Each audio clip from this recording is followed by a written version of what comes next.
দর্শক, রাজশাহী মেডিকেলের পরিস্থিতি জানাতে আমাদের সঙ্গে সরাসরি যুক্ত হচ্ছেন সহকর্মী মোস্তাফিজ রকি। রকি, রাজশাহী মেডিকেলে রোগীরা ঠিক মতো সেবা পাচ্ছেন কিনা জানাবেন আমাদের।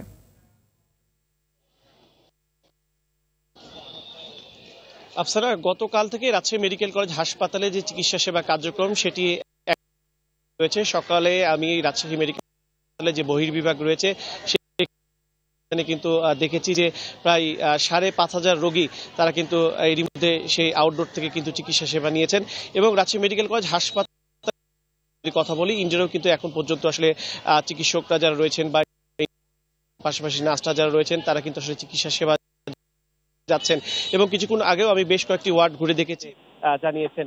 এবং আমরা রাজশাহী মেডিকেল কলেজ হাসপাতালের যিনি জরুরি বিভাগের ইনচার্জ রয়েছেন ডক্টর শঙ্করকে বিশ্বাস, তার সাথে আমরা তারা আসলে বলছেন যে গতকালকে যেহেতু ঢামেকে চিকিৎসকরা কর্মবিরতি পালন করলেও তারা আসলে করেনি, কারণ হচ্ছে যে অনেকটাই চিকিৎসকদের তারা যে দাবিগুলো জানিয়েছেন সেগুলোর প্রতি তাদের পূর্ণ সমর্থন ছিল। তবে মানবিক দৃষ্টি থেকে কিন্তু চিকিৎসার যে কার্যক্রম সেটি আসলে চালিয়ে গেছেন। এবং কিছুক্ষণ আগেও আমার রাজশাহী মেডিকেল কলেজ হাসপাতালের যিনি পরিচালক রয়েছেন তার সাথে কথা হয়েছে। তিনি বলেছেন যে ঢামেকে যে অনাকাঙ্ক্ষিত যে ঘটনাগুলি আসলে ঘটেছে চিকিৎসকদের উপরে, সেটি যেন রাজশাহী মেডিকেল কলেজ হাসপাতালে না ঘটে, এই কারণে বিভাগীয় কমিশনারের কাছে তিনি একটি যৌথ বাহিনী টিমের যে ক্যাম্প সেটি কিন্তু রাজশাহী মেডিকেল কলেজ হাসপাতালে স্থাপনের দাবি জানিয়েছেন।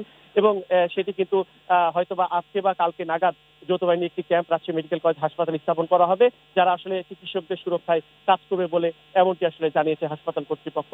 তো এখন পর্যন্ত আফসানা যদি বলি, তো রাজশাহী মেডিকেল কলেজ হাসপাতালে চিকিৎসা সেবা এখন পর্যন্ত স্বাভাবিক রয়েছে। আফসানা, ধন্যবাদ আপনাকে।